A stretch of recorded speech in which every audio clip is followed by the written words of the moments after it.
있습니다. 그래서 제목을 함께 지키는 맥주 감사절 이렇게 제목을 정해 보았습니다. 기독교는 감사의 종교입니다. 기독교는 감사할 것을 명령하고 있어요. 그래서 1년에 2번 감사절 절기를 두어서 반드시 감사하도록 하고 있습니다. 그 첫 번째가 모든 사람이 보편적으로 알고 있는 추수감사절입니다. 그리고 두 번째가 오늘 우리가 지키고 있는 맥주감사절입니다. 어떤 사람이 하도 부인이 교회를 가자 그래서 교회를 이렇게 안 가고 있었는데 오늘 맥주감사절이니까 가자라고 했대요. 그래서 오늘은 교회 가면 맥주를 주나 보다 라고 해서 맥주감사절로 이제 알고 갔더니 예배가 진행이 돼도 이렇게 술 냄새는 나는데 맥주를 안 주더라는 거예요. 그러더니 나중에 이렇게 설교가 다 끝나고 나더니 술을 주기는 주는데 요만큼 줘서 그래서 삐져서 다음부터는 안 가게 됐다라는 농담을 하는 사람도 보았습니다. 제 조카가 어느 날 한 번은 제 조카가 그 군대에 있을 때 전화가 왔어요. 그러더니 뭐라고 하냐면 저한테 골멘 소리로 이게 고모 이러길래 이제 군대에서 온 전화니까 굉장히 반가워서 받았더니 아니 왜 오늘 맥주감사절인데 교회 갔더니 떡을 안 주냐고 그 부대 교회에서 있었던 일을 저한테 항의를 하는 거예요. 맥주감사절인데 왜 떡을 안 주냐. 그래서 맥주감사절에 떡보다 더 귀한 게 있는데 성찬식 했냐 그랬더니 했다. 그러길래 예수님의 생명을 받았으면 그게 최고지 라고 했더니 몰라 떡을 안 줬어 이러고 볼멘 소리를 이렇게 하던 기억이 있습니다. 맥주 감사절이 떡을 주는 날도 아니고 맥주를 주는 날도 아니고 어떤 날이냐 하면 우리가 해마다 이걸 듣고 있습니다만 맥추절이라는 건 보리 맥자에다가 추수할 때 추자입니다. 그래서 보리를 추수하는 절기, 그래서 보리 추수한 것을 감사해서 드리는 절기가 맥추감사절입니다. 그러면 왜 추수감사절이 있는데 맥추감사절을 왜 지키냐 하면 보리는 우리나라에서는 벼보다 보리를 먼저 거두는 거예요. 봄에 작년 겨울에 씨앗을 뿌렸는데 겨울을 이기고 봄에 잘 자라서 보리고개를 넘어서 식량이 없을 때 5월달 음력으로 5월달에 거두는 게 보리입니다. 그래서 맥주감사절이라고 이름을 붙였는데 이 맥주감사절을 시작한 이스라엘에서는요 밀이 주로 이스라엘은 벼농사를 못 짓잖아요. 물이 없어서 벼농사가 아니라 밀농사를 주로 짓는데 밀보다 보리 추수를 먼저 합니다. 그래서 먼저 드리는 감사절기입니다. 그리고 이렇게 보면 보리가 맨 처음 거두는 것처럼 그동안 봄에 뿌린 것을 거두는 절기가 처음 거두게 됩니다. 감자도 심었다가 하지쯤 되면 거두고 오이 호박도 풍성하게 나오고 그래서 해껏 맨 처음 먼저 드리는 감사절기가 맥주감사절의 의미가 되어집니다. 맥주감사절에는요 성경에 보면 여러 가지 이름이 있습니다. 우리는 할아버지들이 벼보다 보리를 먼저 거두니까 맥주감사절이라고 이름을 지었는데 성경에 보면 맥추절이라는 이 보리 추수 절기의 그 의미 상징하는 이름 외에 초실절이라는 이름이 있습니다. 처음에다가 첫 열매를 드리는 절기입니다. 말씀드린 것처럼 요계절이 되면 다 뭐든지 처음 거두어요.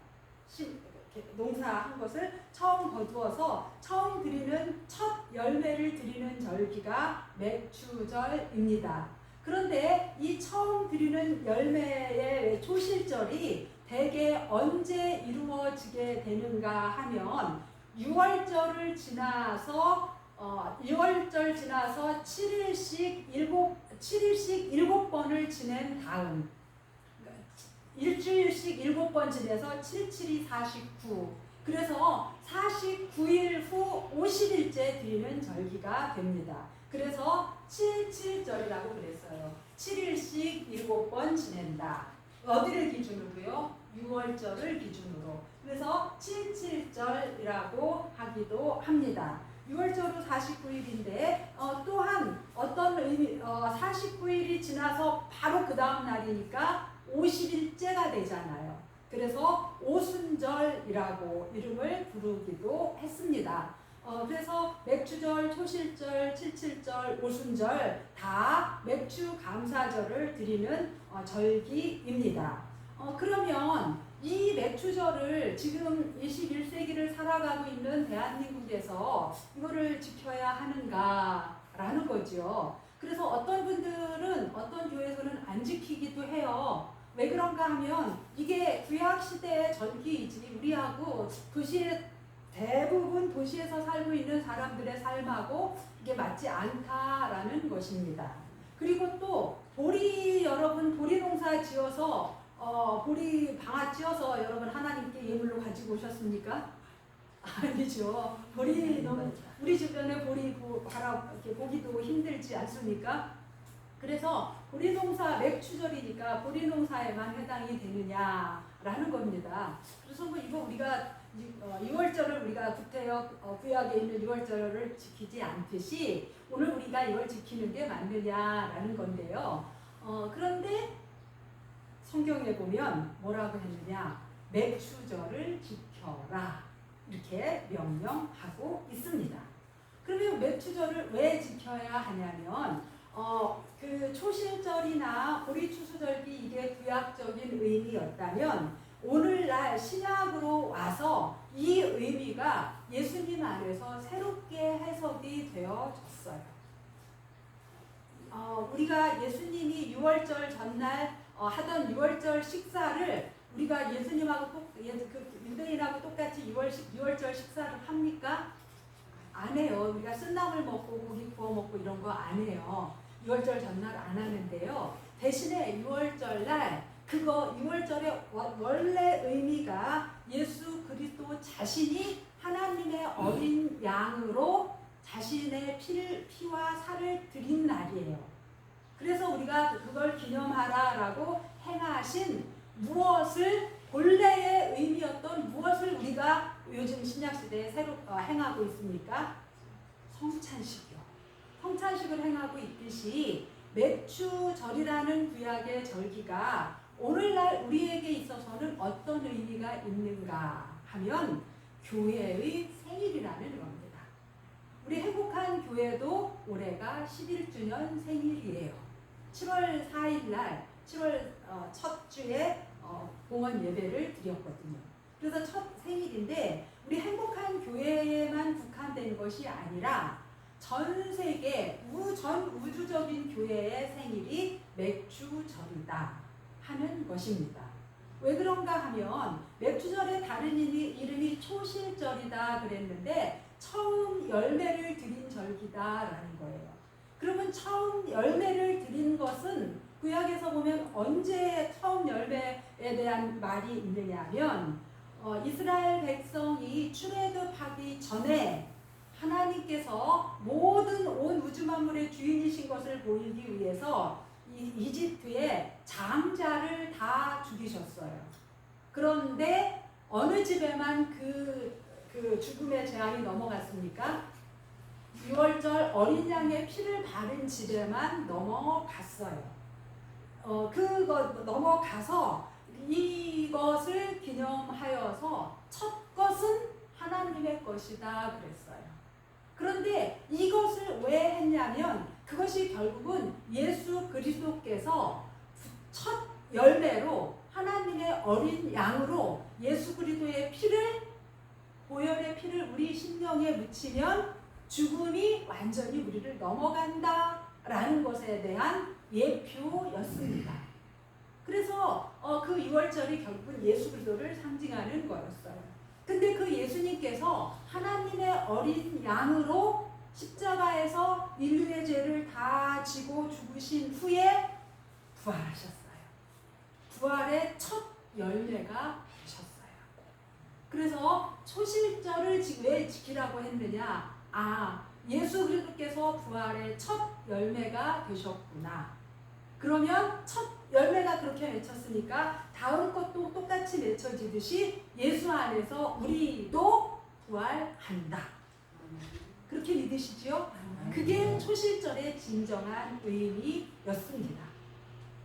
그래서 이 의미였고요. 두 번째, 칠칠절, 오순절 그랬는데 이 초실절을 지키는 칠칠절, 오순절에 어떻게 했느냐? 예수 그리스도께서 부활하시고 약속하신 누가 오셨어요? 성령이 오셨어요. 성령이 오셔서 탄생한 게 무엇입니까? 교회입니다. 그래서 맥추절은 교회의 생일이에요. 오늘 우리 윤태승 집사님을 제가 이렇게 차로 모시고 오는데 윤태승 집사님이 저보고 오늘 왜 이렇게 한복을 이쁘게 입었냐고 그래요. 그래서 오늘 맥추절입니다. 그랬더니 나는 교회를 오래 다녀도 맥추절이 무슨 날인지 자세히 모른다고 그래요. 그래서 교회 생일입니다. 이렇게 말씀을 드렸어요. 이렇게 설명을 해도 맞는 것입니다. 우리 교회 행복한 교회 개교의 생일이기도 하지만 온 우주적으로 교회의 생일입니다. 성령이 칠칠절 오순절에 오셨고 그로 말미암아 교회가 생겼기 때문입니다. 자, 그래서 맥추절은 모든 교회의 생일이고요. 하나님께서는 맥추절을 지켜서 앞으로 이렇게 될 일을 준비하라라고 말씀하신 것입니다. 그래서 우리는 맥추절을 지키고 있습니다. 그런데 구약 성경에서요, 당시에 사람들에게 맥추절을 어떻게 지켜야 할지를 말씀하고 있습니다. 어떻게 지키라고 했느냐? 자원하는 예물을 드려라 하고 말씀하고 있습니다. 하나님 앞에 예물을 가지고 오는데 기쁨으로 자기가 원해서 스스로 예물을 드려라 하는 것입니다. 그래서 오늘 맥추절이라고 손으로 직접 들고 오시지는 않았지만 며칠 전에 이렇게 귀한 과일을 이렇게 또 저를 위해서 또 우리 교회 또 이렇게 다른 분들을 위해서 이렇게 미리 봉헌하는 분도 계시고, 그 다음에 농사를 열심히 지어서 어제 미리 한 박스 이렇게 갖다 주시는 분도 계시고, 그래서 제가 그걸 받으면서 하나님, 이거야말로 이분들이 자원하여서 맥주절에 드리는 예물입니다 하고 이렇게 하나님 앞에 그런 마음을 가져보았습니다. 그래서 자원하는 예물을 드려라. 어떤 기준으로냐면요, 하나님이 내게 복 주신 것을 헤아려서 힘 되는 대로, 힘에 넘치게 하라고 말씀하시지 않고, 그 다음에 내게 넉넉한데 인색하게 하라고 말씀하시지 않습니다. 힘 되는 대로 이렇게 할 것을 말씀하고 있습니다. 두 번째, 어떻게 자원하는 예물을 어떻게 드리느냐, 왜 드리느냐 하면 이것을 주신 분이 하나님이십니다 라는 것에 대한 감사한 마음을 잊지 않도록 하라 하는 거지요. 하나님이 뭐가 아쉬워서 자원하는 예물을 가져와라 그러겠습니까? 감사하는 마음을 잊지 않도록 하라 하는 거지요. 그러면 이것을 가지고 오면, 그걸 가지고 오면 관리하고 나누고 먹고 하는 건 누가 하게 됩니까? 제사장이 하게 되지요. 오늘날 저한테 이렇게 과일도 갖다 주시고 뭐 여러 가지 농사진 거 갖다 주시면 누가 먹습니까? 제가 먹습니다. 제가 먹는데 저 혼자 그걸 다 먹겠습니까? 아닙니다. 갖다 주시면 꼭 이게 필요한 사람이 누구일까를 생각을 해서 반드시 나누어 먹습니다. 왜 그런가 하면요, 오늘 성경 본문에서 그 레위기에서 이렇게 말씀하고 있습니다. 제사장은 그 첫 이삭의 떡과 함께 첫 이삭을 가져오라 라는 것이고요, 여호와께 가지고 오면 제사장에게 드려라. 그러면 제사장은 혼자 먹는 게 아니라 꼭 필요한 사람하고 나누어 먹어야 하는 것입니다.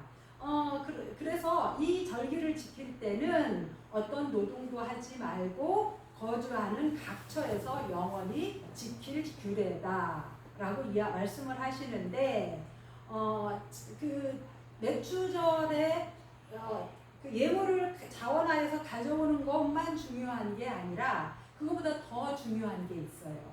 자신의 삶 가운데서 어떻게 해야 되느냐? 땅에 곡물을 벨 때에 밭 모퉁이까지 다 베지 말며 떨어진 것을 줍지 말고 그것을 가난한 자와 거류민을 위해서 남겨두라. 나는 너희의 하나님 여호와이니라 라고 말씀하고 있습니다. 이렇게 해서 맥주절을 지키는 자세가 어떤 거냐면 자원하는 예물을 가지고 와야 되지만 가지고 오고 또 너의 삶 가운데서 모두가 참여하게 해라 하는 거예요. 여기서 모두가 참여한다는 거는요, 자녀도 데리고 와서 같이 하나님께 감사 예배하는 것을 가리켜라.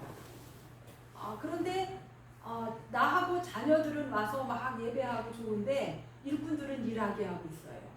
그러면 그게 올바른 일이겠습니까? 아무 노동도 하지 말아라. 왜냐하면 그렇게 법으로 명령을 해야 주인도 쉬고 종들도 쉬어요. 그러니까 노비들도 다 쉴 수 있도록 아무 일도 하지 말아라. 그 다음에 성중의 레위인들도 참여할 수 있게 해라. 레위인들은요, 분배받은 땅이 없었어요. 그래서 각 처소에 각 지파 있는 장소에 흩어져서 그들이 하나님 앞에 예배하고 살아가도록 예배를 돕는 사람들이었어요. 이 예배를 돕는 걸 업으로 하고 살아가는 사람들에게 배려하지 않으면 이 사람들은 먹고 살 게 있을까요? 없어요. 그러면 어떻게 되느냐? 레위인이 타락하게 되면 예배를 돕고 제사를 돕는 일이 제대로 세워지지 않게 돼요. 그럼 하나님과의 관계가 제대로 세워지지 않을 가능성이 있기 때문에 성중의 레위인들을 잘 섬겨라 하는 것입니다. 그리고 하나님께서 굉장히 관심을 갖는 대상이 고아와 과부와 나그네였습니다. 그래서 이들을 위해서 제가 2년 전에 이렇게 조목조목 한번 말씀드린 기억이 있는데요. 이들을 위해서 반드시 맥주절을 할 때 지켜야 될 법이 6가지가 있는데 어떻게 하라고 그랬느냐? 아까 말씀드린 것처럼 여기서처럼요. 곡식을 벨 때는 모퉁이까지 다 베지 말아야 돼요. 대개는 다시 뭐 이렇게 네모나든 아니면 이렇게 다른 모양이더라도 이렇게 벨 때 가장자리가 있잖아요. 모퉁이 것은 절대 베지 않아서 고아나 과부나 나그네가 합법적으로 정당하게 그것들을 거두어갈 수 있도록 배려하라 하는 거예요. 그건 하나님의 율법으로 명령한 거니까 이건 우리 몫이야. 그러니까 당연히 배워갈 수 있도록 하라는 거예요. 그리고 또 이삭 줍는 사람들이 있으면 이삭을 줍는 걸 합법적으로 보장해 주어야 합니다. 그리고 또 어떻게 해야 되느냐? 곡식을 하나 놓고 왔어요. 이렇게 거두어 들어가다 보니까 한 단이든 두 단이든 떨어뜨린 게 있어요. 그러면 저거 떨어뜨렸네. 그 술에 실어야 되는데 안 실었네 하고 다시 가서 가져오면 안 돼요. 그리고 어떻게 해야 되느냐? 과일나무에서 감람나무나 포도나무에서 과일을 다 따면 안 돼요. 남겨두어야 돼요. 그리고 또 나중에 두 번째 익는 것들이 있어요. 한 번 다 따고 났는데 나머지 또 이렇게 이삭들 있잖아요. 그런 것도 절대 따면 안 돼요. 누가 할 수 있게. 고아나 과부나 나그네가 합법적으로 갈 수 있게.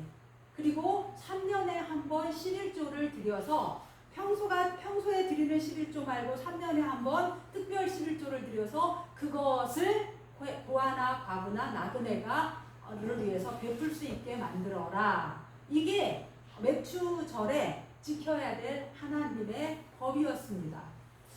우리 같으면 생각하기를 내가 다 거둔 것을 세금을 내서 한꺼번에 모아서 고아나 과부나 객을 도와주면 될 것 같잖아요. 그런데 이렇게 하면 돕는 사람이 있고 도움을 받는 사람의 구별이 돼요. 그런데 하나님께서는 그냥 내비둬라. 율법적으로 내비둬서 이건 그들의 몫이다. 그러면 누구네 밭이든 아무든지 자기 형편이 안 되는 사람은 가서 그걸 거두어 올 수 있는 거예요.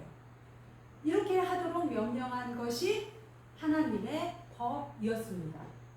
이게 언제 만들어진 거라고요? 3,400년, 4,000년 전에 만들어진 법이에요. 오늘날 사회복지에서 겨우겨우 해가고 있는 것들을 3,000년, 4,000년 전에 하나님께서는 율법으로, 명령으로 이렇게 묶어 놓아서 그들과 함께 다 같이 지켜라 하고 명령하고 있는 것입니다.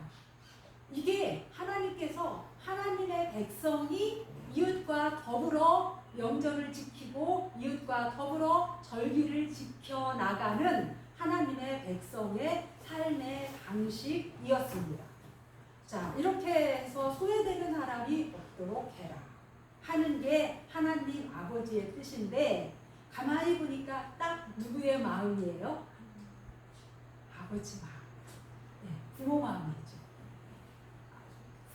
부모가 그렇잖아요. 우리 집에 좋은 일이 있고 잔치가 있는데 다 모여야지, 선물 좋은 거 갖고 오는 자식은 귀하고 옷 후줄근하게 입고 선물 안 갖고 오는 자식은 덜 귀하고, 부모가 그렇습니까? 다 똑같이 맛있는 음식 다 같이 즐기고 다 같이 맛있는 걸 먹는 게 아버지의, 그 부모의 마음이잖아요. 게다가 옷도 후줄근하고 평소 먹는 게 부족하다 싶으면 있는 거 더 풍성하게 먹기를 바라는 게 부모의 마음이잖아요.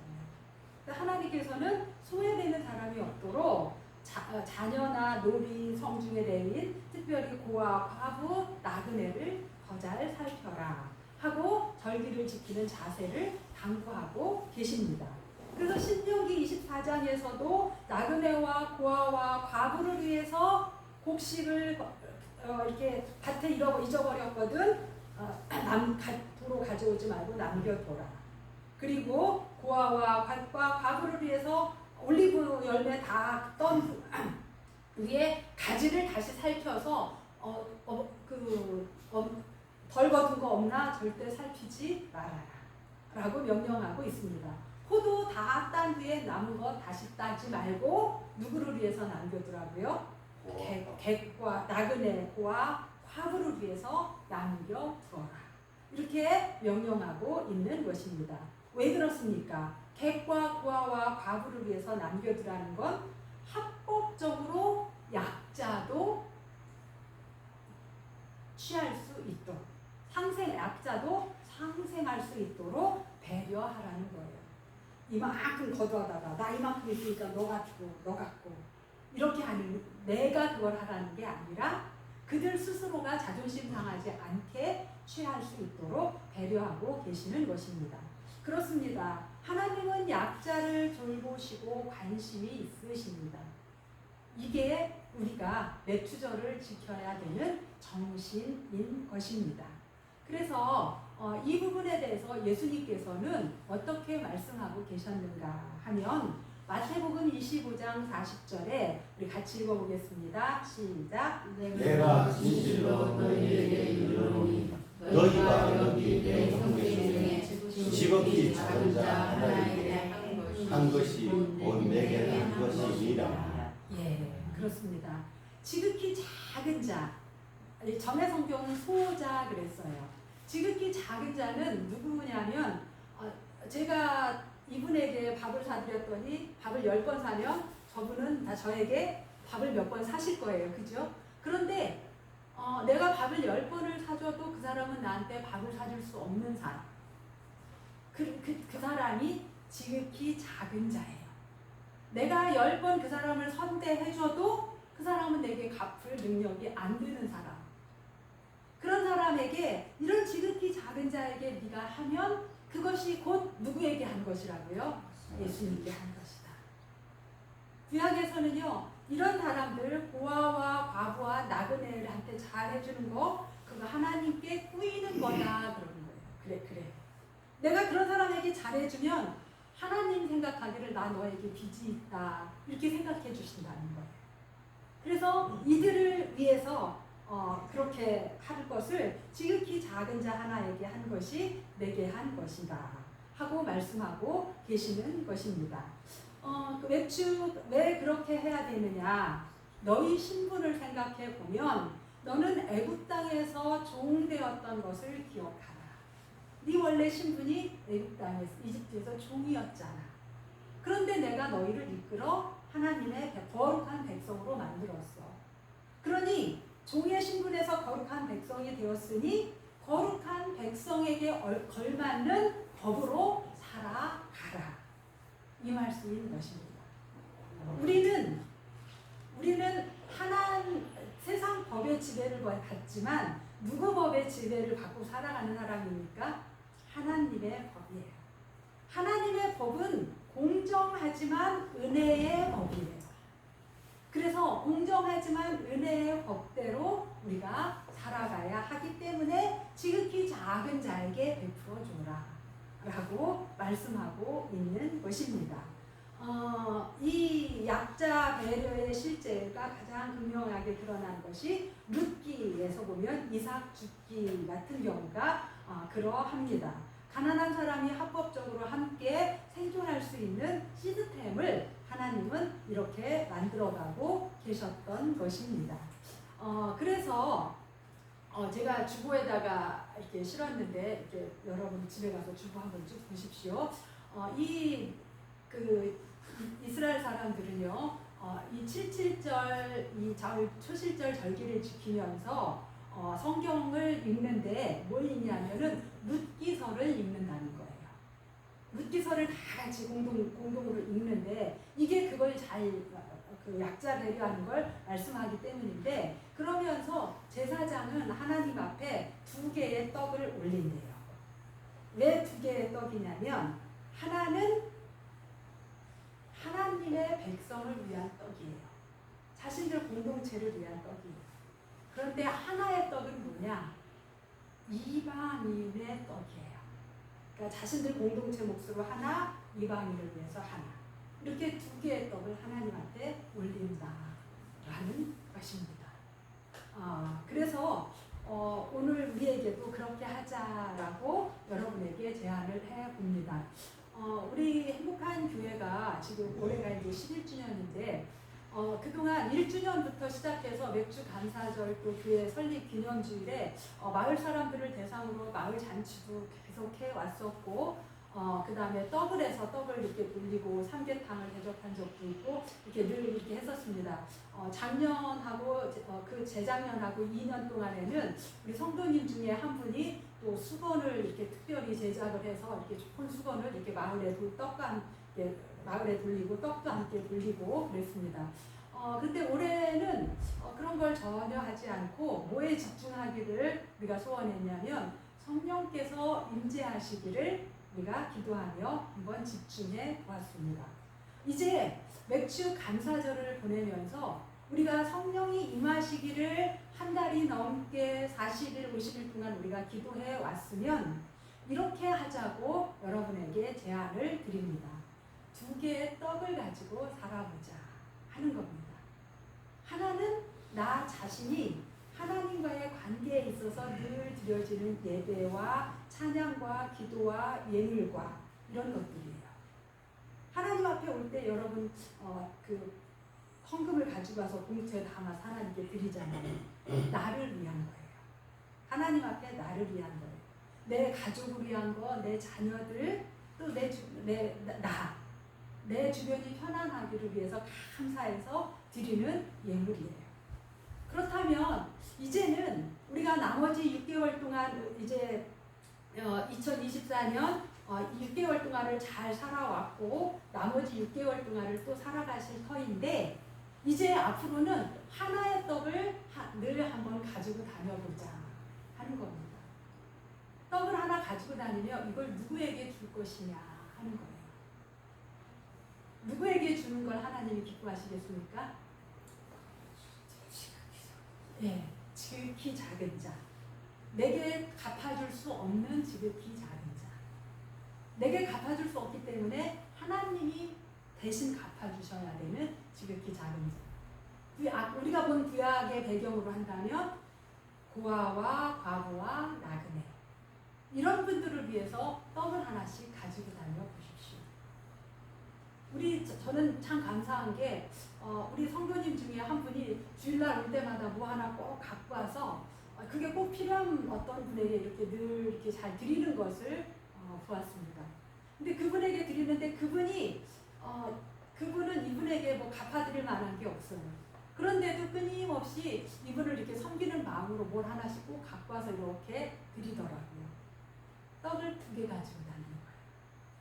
그래서 6개월 동안 우리 한번 해봅시다. 교회 안에 계신 분은 좋고 교회 안에 계시는 분보다 예수 안 믿는 분, 하나님을 잘 모르는 분을 위해서 내가 이번 주에 떡 하나 2개를 품고 다녀야 되니까 하나님한테 드리고 하나 필요한 사람에게 주자. 하나 필요한 사람에게 주자.